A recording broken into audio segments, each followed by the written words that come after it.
Mhm. Pozdravljeni, vroče in me zelo zanima, če kaj načrtujete svoj dopust, sploh v teh dneh, ki je zares vroče. In se mi zdi, da je normalno, da to vsi počnemo, a ne, da komaj čakamo morje, da komaj čakamo poletje, da komaj čakamo aktivnosti, ki jih lahko načrtujemo, ki se jih celo leto veselimo. Me pa zanima, kaj vse še načrtujemo poleg dopusta, mogoče družino. Več o tem nam bo povedala licencirana svetovalka za naravno plodnost z večletnimi izkušnjami, sistemsko-relacijska terapevtka, diplomirana medicinska sestra in pa predavateljica Alison Kogoj. Pozdravljena. Živjo, pozdravljena. Alison, standardno vprašanje, s katerim bova začele. Kaj je zate intima? Zame. Sem hotela najprej že malo pogooglati to vprašanje, da vidim, če je kakšna definicija, pa ni neke definicije, mislim, neke širše definicije. Se mi zdi, da je intima res ena stvar, ker je zelo široka lahko in da jo vsi na nek način v življenju raziskujemo. Je pa zame intima absolutno nekaj, kar človek nosi globoko v sebi, prav v tistem jedru, in je kar skrito, no, pred zunanjim svetom. In neka intima v odnosu je pa to, če ni lahko ta notranji svet, ki je tudi tak najbolj krhek, najbolj ranljiv, iskreno z nekom podelimo. Hkrati pa, da smo tudi mi pol pripravljeni vsebino tega nekoga drugega slišati, tudi če nam je težko ob tem, tudi če nam je prijetno zdržati to, spoštovati to. Bi pa rekla ob intimi mogoče tudi to, a veš, se mi zdi velikokrat, ko dobimo vprašanje, kaj je to intima, se vsi kar malo izgovorijo na to, intima ni samo spolni odnos, ni samo spolnost. Je intima seveda tudi to, prav to biti gol pred nekom z besedo in gol pred nekom prav tako fizično, s telesom. In zdaj, če se mogoče malo na ta zdravstveni del obrnem, ker je pač to nekaj, kjer jaz tudi izhajam, moje področje, moje delovanje. Intima je nenazadnje tudi pregled pri zdravniku, odnos, ker ga imamo tam v tistem kratkem času z zdravnikom, z medicinsko sestro, ker tam podelimo v bistvu ene svoje težke vsebine, trenutke, bolečino, duševno, telesno. Zato je včasih nam tako težko iti k zdravniku, pa imamo eno tremo iti tja, ali pa velikokrat, mislim, kdo ima tudi to izkušnjo, da pa je imel en neprijeten dogodek na nekem zdravstvenem pregledu, ker so lahko te stvari tam hitro tudi zlorabljene, če je kakšna neprimerna obravnava, neprimeren že dotik, pregled, komunikacija in tako naprej. To je tisto, kar bi izpostavila.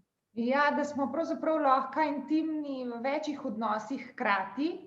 In tudi, če gre za nek tak strokoven odnos, sploh ni treba, da je to res nek odnos, ki nam je blizu, kjer smo, ne vem, z nekim družinskim članom ali pa celo s partnerjem, ampak da smo lahko intimni celo z zdravnikom, ker nam je na en način zelo daleč ta oseba, ampak po drugi strani pa moramo tam razkriti tiste dele sebe, ki so nam mogoče neprijetni ali pa ki nam niso blizu, s katerimi se še sami mogoče celo težko srečamo, Ja, točno tako. Alison, prebrala pa sem med tvojimi članki, da naj bi raznolika intima pravzaprav bila tudi predigra. Kaj mi lahko o tem poveš? To se zelo navezuje na naravne metode, kar bova potem govorile. Raznolika intima je v bistvu to, kar mi ustvarjamo v nekem odnosu, je to kot celota, kaj mi vse lahko damo v nekem odnosu. Se pravi, če je to partnerski odnos, je absolutno zelo pomembno, da je ta odnos ljubeč, iskren, da se čutimo tam pripadne, spoštovane, vredne, da smo lahko v tem odnosu to, kar smo. Neka raznolika intima so vse stvari, nenazadnje, ker jih mi lahko počnemo z nekom, neke aktivnosti skupne, že samo držanje za roke, recimo, biti skupaj pa samo v tišini, mogoče razviti en skupen humor, nek humoren način, ker ga samo dva lahko razumeta. Vse to je v bistvu tisto, kar lahko gradi intimo, a ne? In ta raznolika intima je v bistvu pomembna, je pomembno, da se gradi, da se spreminja, da se razvija, ker ima nenazadnje pol tudi spolnost, spolni odnos, ki je pa v bistvu nenazadnje edina stvar, ker nas ločuje od vseh ostalih odnosov, ker jih v življenju kreiramo. Se pravi, če je ta raznolika intima je prisotna in deluje in je negovana, potem ima tudi spolni odnos večji potencial, da je lepo doživeti, ljubeč. Ja.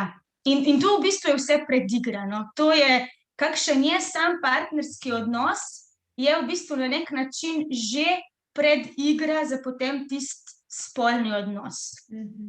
Pa kaj, če začnemo pol res s tem, kaj je načrtovanje, kako že? Naravno načrtovanje družine. Kaj je to? Kako nam lahko to nekako po domače predstaviš? Ja, naravno načrtovanje družine pomeni, da mi na naraven način zanositev v partnerskem odnosu ali odlagamo, se pravi, pri tem ne potrebujemo nobene oblike mehanske ali pa hormonske kontracepcije, hkrati pa družino oziroma zanositev načrtujemo. Se pravi, tukaj je pomembno, da ženska pozna in spremlja svoj menstrualni ciklus, da lahko razume oziroma da par razume in vidi, kdaj v menstrualnem ciklusu sploh nastopi možnost in priložnost, da pride do zanositve. In tudi tle govorimo potem lahko o spontani zanositvi, se pravi zanositev, ki se zgodi doma, ker danes vemo, da v bistvu imamo več možnosti za doseganje zanositve, umetno zanositev, a ne, tukaj pa pride do zanositve na naraven način, seveda, če je žensko telo oziroma moško telo, če je zdravo in če so pogoji za to, če ni v telesu kakšnih blokad, fizičnih preprek, če so, jih je treba potem najprej odstraniti, pozdraviti, da potem obstaja možnost tudi za naravno zanositev. In to se nekako načrtuje z Billingsovo metodo. Ja, zdaj metod je več, a ne, pri naravno načrtovanje družine je neka nadpomenka. Potem pa imamo v bistvu mi metode, kar pomeni, da s pomočjo neke metode ženska najprej spremlja svoj menstrualni ciklus, a ne, se pravi, to je del naravnega načrtovanja družine, ker mi na ta način potem sploh lahko vidimo in razumemo, kako menstrualni ciklus deluje, kdaj nastopijo plodni dnevi v menstrualnem ciklusu. Ti plodni dnevi oziroma čas ovulacije so pravzaprav potencial za dosego zanositve, ker pač vemo, da ženska večino časa v življenju, večino časa menstrualnega ciklusa zanositve ni zmožna. Potem je tukaj potrebno razumeti in tudi uporabljati tako imenovana pravila, naravne metode, ki pa v bistvu naredijo naravno metodo visoko zanesljivo. Zdaj, ali visoko zanesljivo v smeri odlaganja zanositve ali pa v smeri doseganja zanositve. Zdaj, če to sem povem na enem primeru, da bo malo bolj razumljivo, recimo menstrualni ciklus razdelimo na dva dela. Prvi del traja od prvega dne menstruacije pa do ovulacije in v tej fazi menstrualnega ciklusa, ko nastopi najprej menstruacija, potem je neko določeno število neplodnih dni, potem nastopijo plodni dnevi in ovulacija. Se pravi, v tej fazi cikla mi ovulacijo oziroma plodne dneve še pričakujemo.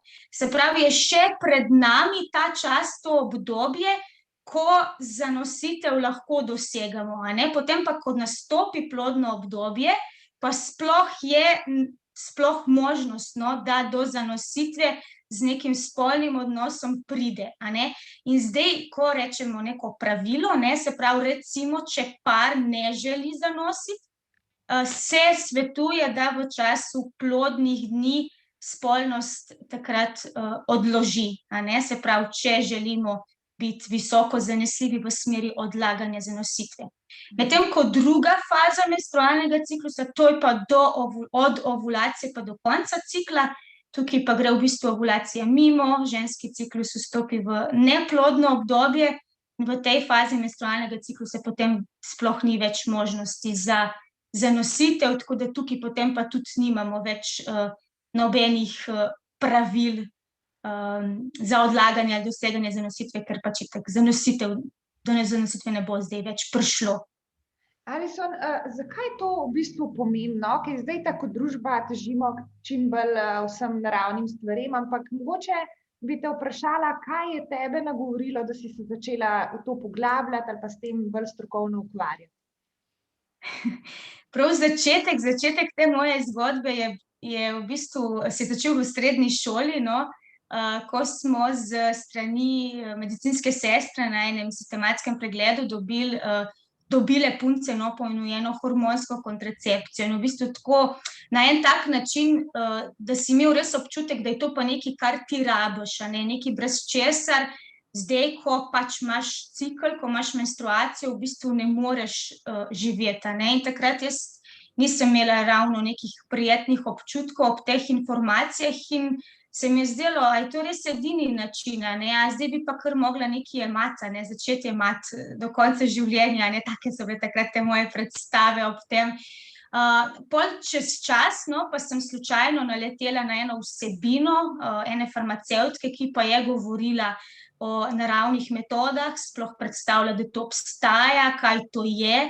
In tam sem pa na en čist drugačen način zavibrirala, se mi pa zdelo to nekaj bolj primerno, bolj naravno, bolj fajn, mogoče bolj varno, bolj zdravo za žensko telo. In pol od te točke naprej se je v bistvu začelo moje raziskovanje tega področja. A gre to bolj v bistvu za to naravno načrtovanje družine se priporoča v bistvu samo nekim mladim parom, ki si želijo družino? A je to za njih, ne vem, kakšna pomembna tudi sprememba, da začnejo na tak naraven način? Ali je to nek lifestyle, življenjski način, ki se priporoča dejansko vsem parom? Ja, lahko, vse je v bistvu lahko, Zdaj, naravne metode so se razvile tam v začetku 60-ih let, in v bistvu so se začele uporabljati z namenom odlaganja zanositve, Začeli so jih pa v bistvu pari uporabljati iz nekih verskih, moralnih, etičnih razlogov, tudi zaradi zdravstvenih razlogov, Danes pa v bistvu se vse bolj za te teme oziroma za to uporabnost, ali pa za tak način življenja zanimajo predvsem pari, ki imajo težave pri doseganju zanositve, oziroma tudi veliko, pri moji praksi opažam, tudi iz ene preventive. Dajva se to zdaj naučiti, dajva se zdaj v to poglobiti preventivno, če bi mogoče kasneje imela kakšno težavo pri doseganju zanositve, Se pravi, prav iz ene previdnosti, pa mogoče iz enega strahu, če bi se mogoče kdo soočal z težavo pri zanositvi oziroma z neplodnostjo, Mogoče, čisto iskreno bi te še vprašala, kako se moški k temu motivira? Si predstavljam, da za njih je to vseeno malo večji izziv, ali pa ne, mogoče pa vseeno jih nekaj tako nagovori, da z veseljem pridejo, Ne, z veseljem pridejo. Jaz sem imela isto sem bila skeptična, isto sem se to spraševala. Ja, ženske, to bo zanimalo ženske, moški pa ne. Ampak ni res, v bistvu jih te vsebine zelo, zelo zanimajo. In velikokrat jaz, ko imam kakšna predavanja, celo moški več vprašanj zastavijo, iz enega zanimanja, iz ene radovednosti, tudi navdušenja, kakor recimo ženske, In neverjetno je, kako se moški skozi to zelo, zelo zanimajo za ženski svet, kako njeno telo sploh deluje, kaj sploh je menstrualni ciklus, zakaj se ženska skozi menstrualni ciklus toliko spreminja. Tako da to so ene vsebine, ker so njim zelo pomembne, zelo zanimive, zelo dragocene. In jaz v resnici se nisem srečala še z nobenim moškim, pa niti s fanti, recimo, ko predavam tudi za mladostnike, da bi kdo rekel, to je pa čist brez veze, to je pa staromodno, to je pa neuporabno, to pa mene ne zanima, to je samo za punce. enega komentarja v mojem delovanju, res. Tako da tlele smo tudi ženske, malo tiste, ki jih želimo kar ščititi, joj, ne, to bo preveč za njih, to jih ne bo zanimalo, oni nimajo menstrualnega ciklusa, pa sej ne bo razumel, ne bom ga s tem obremenjevala, ne. Ni res, to je zelo čisto pridejo res, radi zraven. ker tudi moj partner, on ve, da je ta ciklus razdeljen na 4 letne čase, no, to je enkrat sva eno predavanje poslušala. In on saj ve, ne, da so te 4-letni časi, in potem mi je tako zanimivo, kadarkoli on to omeni, in istočasno je prav res v meni noter ona misel, sej ne ve, ne, sej pač okej, to se je naučil iz onega predavanja, ampak sej ne ve, kako to v resnici zgleda ali kaj doživljamo, ne, in v bistvu ga malo podcenjujem, verjamem, da ne, že iz tega zanimanja, da je to poslušal, da se je dejansko to naučil, da dejansko ve, da ga te stvari zanimajo, ne, ker tako to, ker res se mi zdi tudi zakoreninjeno v nas noter, ne, da to so neke tudi intimne stvari, ne, sploh se mi zdi glede menstruacije, glede teh ciklov, da to še ženske med sabo tega ne govorimo, ali pa zelo redko, no, v neki družbi, kaj šele potem z moškim, to čist neki novega, ne. Pa veš, kaj je zanimivo, veš, kolikokrat jo potem moški res eni raziskovalci ob svoji ženski, on okej sliši neko teorijo, a ne, ampak pol pa postane opazovalec svoje ženske, kako ona deluje, kako se odziva čez menstrualni ciklus. In meni je veliko moških že reklo, veš, jaz točno vem, kdaj ona vstopi v čas ovulacije, v plodno obdobje, ker je njeno vedenje čisto drugačno. Jaz vem, kdaj bo ona dobila menstruacijo, brez da pogledam njen koledarček v aplikacijo, brez da mi reče, ker se to začuti pri njenem delovanju, vedenju, v komunikaciji. Tako da, v bistvu je zelo zanimivo, no, in to je v bistvu nekaj prek česar lahko pari zelo gradimo tudi svoj partnerski odnos. Prav to, tudi intimo, ne? Ja, tudi intimo, ja. Praviš pa, da ima pravzaprav vsak odnos najprej eno čustveno logiko in šele nato telesno. Pa me zanima, če je tudi v spolnosti na tak način, ali pa sploh tudi pri tem naravnem načrtovanju družine, če gre tudi najprej čustva, najprej to v ospredje, pa šele potem nekaj telesnega. Ja, zdaj, če mi res želimo zgraditi graditi en lep partnerski odnos, ne, vemo, da je v bistvu najprej pomembno to, da se dva v odnosu na tej psihološki oziroma čustveni ravni ujameta, si tam prihajata blizu, se pravi, da je v splošnem to nek odnos, ki stremi k temu, da je lep, ljubeč, varen, pristen, da se lahko tam izrazijo vse stvari, in težke, in strašljive, in tudi vesele, a ne.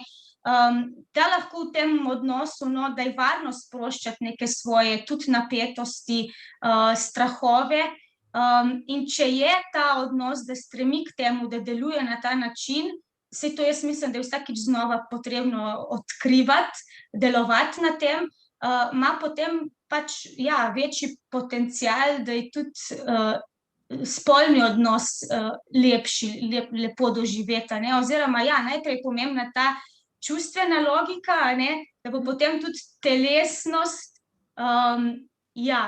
lepa, lepo doživeta. Ali pa, no, saj mi danes vemo, da v spolnosti se lahko izrazijo tudi kakšne težke občutki, a ne, da ni vedno to nekaj, kar nas pripelje samo do ugodja, do pozitivnih čutenj, a ne, lahko se tam izrazijo tudi težki občutki, a ne. Zdaj, če je to v enem lepem, varnem partnerskem odnosu, v bistvu ta spolnost potem deluje tudi v službi prav zdravila, a ne. Tako da je pa res, ne, da tle je ena razlika med moškimi in žensko, ne, da smo ženske mogoče tiste bolj, ker rabimo najprej to čustveno podlago, to čustveno logiko, da lahko vstopimo v telesno intimo, a ne, se pravi, na tak način si rabimo najprej zgraditi pot, a ne, da pridemo do telesne intime, moški pa bolj preko telesne intime gradijo ta čustveni partnerski odnos, a ne, tako da to je tle en izziv, a ne, kako zdaj s tem prihajati skupaj. In mislim, da ni zdaj tukaj enega univerzalnega recepta za vse pare, a ne, to je pravilna pot, to velja, tega se dajte držati, pa bosta dosegla to in to, a ne, da v bistvu to vsak partnerski odnos odkriva nek recept zase.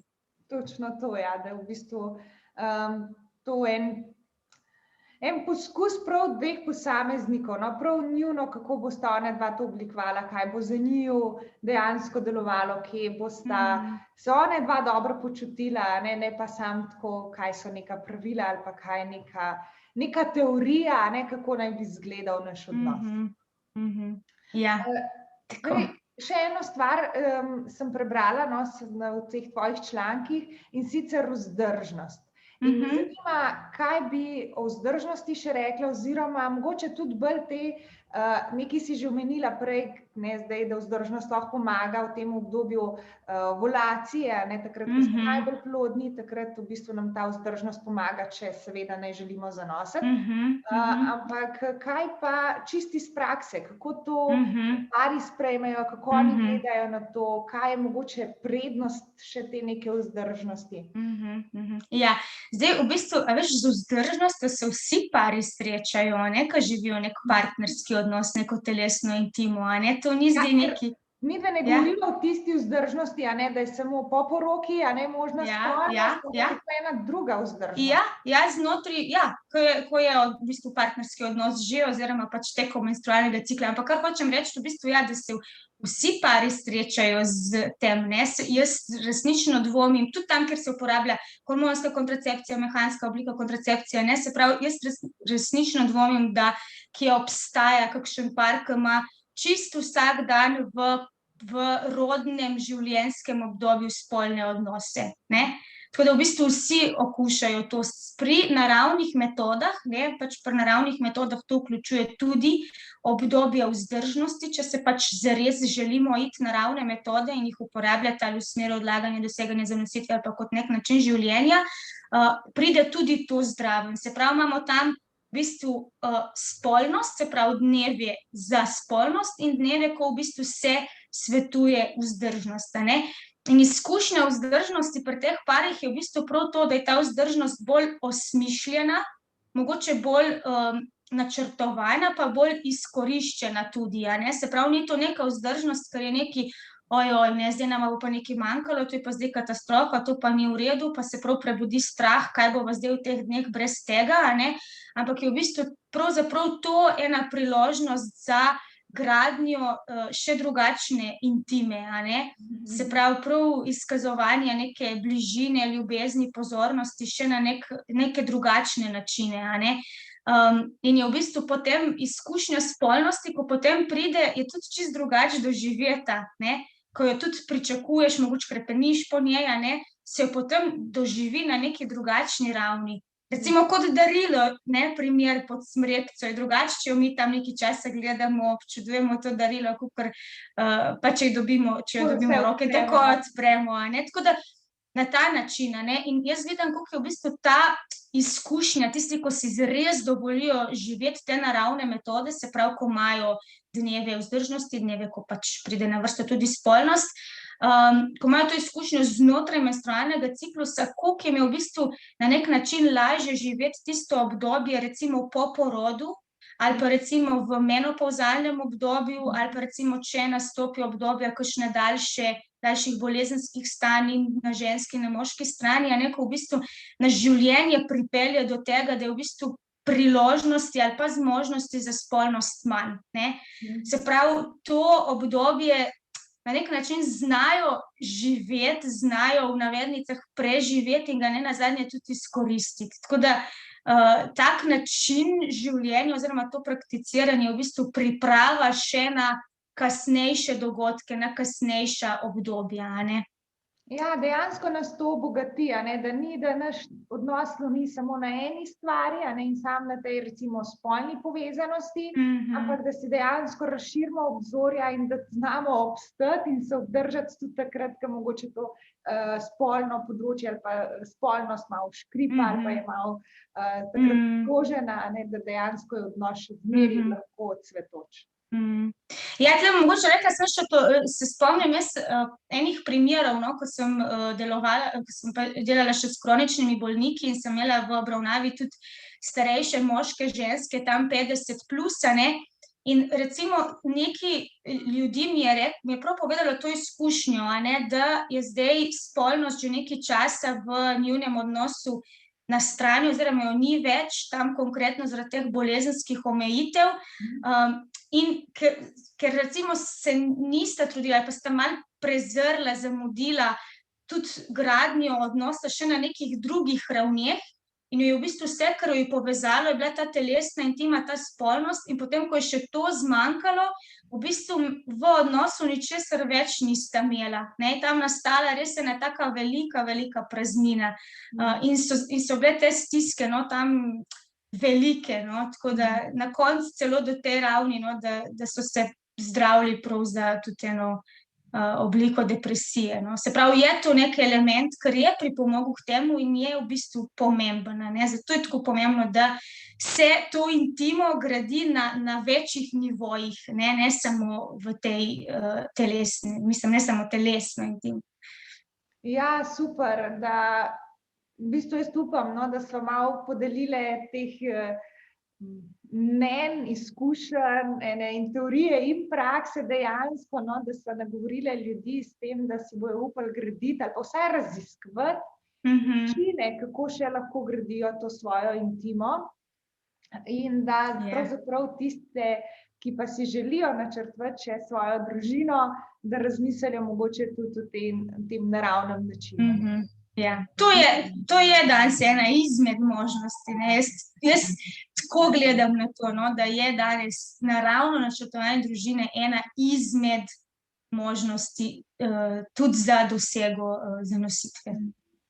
Mogoče, Alison, sam še kakšno zaključno, ne vem, misel, mogoče kakšen poziv ali za vse pare ali pa za mlade pare, ki načrtujejo, karkoli želiš, no, evo še ena priložnost, da se posloviva. Jaz ponavadi rečem, sicer to se bolj nagovori ženske, ampak je to nekaj tudi, kar se zelo tiče moških, da povabim ženske, da si dovolijo raziskovati svoj menstrualni ciklus, ga raziskovati, ga spremljati, ga začeti slišati in razumeti, ker ženska cikličnost, ženska plodnost je nekaj, kar je minljivo in v enem obdobju življenja te možnosti in priložnosti ni več. In takrat, ko menstrualni ciklus je pa v bistvu to en velik vir mnogih potencialov in nenazadnje tudi ene te notranje ženske moči. Super. Najlepša ti hvala, da si vzela tale čas, da si podelila svoje izkušnje in veliko sreče pri delu še naprej. Hvala tudi za povabilo. Adijo.